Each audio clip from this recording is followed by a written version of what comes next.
ناظرین کرام السلام علیکم ورحمۃ اللہ وبرکاتہ۔ آج جو ہریانہ کے نوح علاقے میں ہوا اور چل رہا ہے ان سب سے ہم واقف ہیں، پورا ہندوستان واقف ہے، اور ہندوستان کے جو باہر رہ رہے ہیں ہمارے ملکی بھائی وہ بھی ان سے بہت اچھے سے واقف ہیں۔ سب سے پہلے تو میں اپنا رنج اور غم ظاہر کرنا چاہوں گا ان سب کے لیے جو اس فساد کا شکار ہوئے، اس دنگے کا شکار ہوئے، اب چاہے وہ مسلمان ہو یا ہمارا کوئی غیر مسلم بھائی ہو، چونکہ سب ہم ہندوستان کے رہنے والے ہیں، اور اگر ہم میں سے کسی ایک کو بھی تکلیف پہنچتی ہے، ایک کو بھی نقصان ہوتا ہے تو ہم سب کو افسوس ہوتا ہے۔ اور خاص طور سے اس دنگے میں جو شکار ہوتے ہیں، یاد رکھے میرے دوستوں کہ اس دنگے کا شکار وہ نہیں ہوتا جو دنگا کرتا ہے، کیونکہ وہ صاف پیسے سے وہ نکل جاتا ہے، دنگے بھڑکانے کا کام کر کے وہ نکل جاتا ہے سیفلی۔ لیکن جو اس کا شکار ہوتے ہیں وہ ایک غریب ہوتا ہے جو اپنے ٹھیلے کو لگا کر کے اپنا سامان بیچ رہا ہوتا ہے، یا وہ غریب ہوتا ہے جو اپنی چھوٹی سی دکان چلا رہا ہوتا ہے اس بھیڑ میں۔ تو ہمیشہ ایسے لوگ شکار ہوتے ہیں۔ وہ غریب ہوتے ہیں جن کا گھر لکڑی کا ہوتا ہے، پھوس کا ہوتا ہے، ان کے گھر کو جلا دیا جاتا ہے۔ تو اس طرح کے شکار، ایسے لوگ ان دنگوں کا شکار ہوتے ہیں، ان سب کے لیے میں اپنا رنج اور تکلیف ظاہر کرنا چاہوں گا، اور ساتھ میں یہ بتانا چاہوں گا کہ کیا ہم کریں ایسا کام کہ جس سے ہم اس سازشی فساد یا بائی ڈیفالٹ کیے گئے فساد کو، اس طرح کے دنگوں سے ہم بچ سکتے ہیں۔ تو اس میں ہمارے حساب سے سب سے پہلا کام جو ہماری کمیونٹی کی طرف سے یا ہر کمیونٹی کی طرف سے ہونا چاہیے وہ یہ کہ ہر انسان اپنے اپنے نوجوان نسلوں پر دھیان دے کہ وہ کیا کر رہے ہیں، وہ کس کے ساتھ رہ رہے ہیں، وہ کس طرح کی پلاننگ کر رہے ہیں۔ ہوتا یہ ہے آج بلکہ اس زمانے میں سب سے زیادہ جو پایا جا رہا ہے کہ لوگ خود سے مطلب رکھتے ہیں، غیر کیا کر رہا ہے،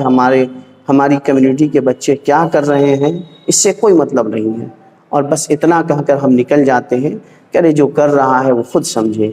لیکن یاد رکھے جب دنگے ہو جاتے ہیں، جب فساد ہو جاتا ہے، اس کے شکار آپ ہوتے ہیں، تب پھر اس وقت آپ نہیں بچتے بلکہ اس دنگے کا شکار آپ بھی بنتے ہیں، غیر بھی بنتا ہے، وہ بھی جو اس کا کوئی قصور نہیں ان فساد میں اور اس دنگوں میں۔ لہٰذا سب سے پہلا کام جو ہماری کمیونٹی کا اور دونوں طرف کی کمیونٹی کا ہونا چاہیے کہ اپنے نئے نسل کو دیکھیں کہ وہ کیا کر رہے ہیں، کس طرح کی پلاننگ کر رہے ہیں۔ جہاں پر ہمیں لگے کہ وہ غلط کرنا چاہ رہے ہیں اسے ہم جا کر کے بتائیں، سمجھائیں، اگر ہمارے پاس زور ہے تو زور سے انہیں ہم روکنے کی کوشش کریں۔ یہ پہلا ہمارا قدم ہوگا۔ دوسرا قدم ہمارا یہ ہونا چاہیے کہ جب کوئی فساد ہو جائے، جب کوئی دنگا ہو جائے تو اس میں ہم یہ کریں کہ جھوٹی خبر کو پھیلنے سے روکیں اور جھوٹی خبر پھیلانے سے بچیں، کیونکہ اللہ تبارک و تعالیٰ قرآن پاک میں فرماتا ہے یا ایھا الذین آمنوا ان جاءکم فاسق، یہ ایک آیت ہے جس میں اللہ تبارک و تعالیٰ فرماتا ہے کہ اگر تمہیں کوئی ایسا شخص جو جھوٹا ہے، جو غلط فہمیاں لوگوں کے درمیان پیدا کرتا ہے، ایسے لوگ اگر تمہیں خبر دیں، ایسے گناہگار اور ایسے جھوٹے لوگ تمہارے پاس کوئی خبر لے کر آئیں تو پہلے اس خبر کی اچھے سے جانچ کر لو، اس کے ریسرچ کر لو، یہ کتنا سچا ہے اور کتنا جھوٹا ہے۔ جب تک خبر کی تحقیق نہ کر لو آگے کوئی قدم مت اٹھاؤ، ہو سکتا ہے کہ تم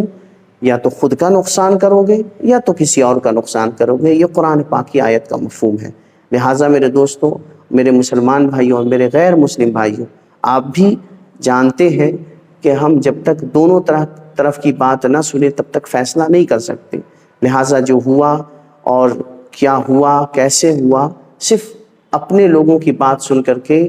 اپنے لوگوں کی زبان پر کان رکھ کر کے ہم کوئی فیصلہ نہ کریں اور کوئی غلط قدم نہ اٹھائیں، بلکہ ہم مسئلے کو سمجھیں، معاملے کو سمجھیں کیا ہوا، اور ہم اور اس کے بعد ہم کورٹ کا فیصلہ کیا آتا ہے، گورنمنٹ کیا کر رہی ہے اس مسئلے میں، اس کو ہم سمجھنے کی کوشش کریں، اور اس کے بعد ہم کس طرح کی کوئی افواہ، کسی طرح کی کوئی جھوٹی خبر پھیلانے کا کام نہ کریں۔ خاص طور سے وہ لوگ جو سوشل میڈیا پر آ کر کے بغیر کسی تحقیق کے جھوٹی خبر پھیلاتے ہیں کہ فلاں کمیونٹی نے ایسا کر دیا، فلاں کمیونٹی نے ایسا کر دیا، اور ہم اس پر آنکھ بند کر کے وشواس کر کے اور اس کے بعد ہم بھی کوئی غلط کام اٹھا کر بیٹھتے ہیں، ہم بھی کسی کے ساتھ غلط کر بیٹھتے ہیں، لہٰذا ان تمام کاموں سے بچیں۔ ہمارے مسلمان بھائی بھی بالخصوص اس پر عمل کریں اور امن سکون اور چین بنائے رکھیں۔ السلام علیکم ورحمۃ اللہ وبرکاتہ۔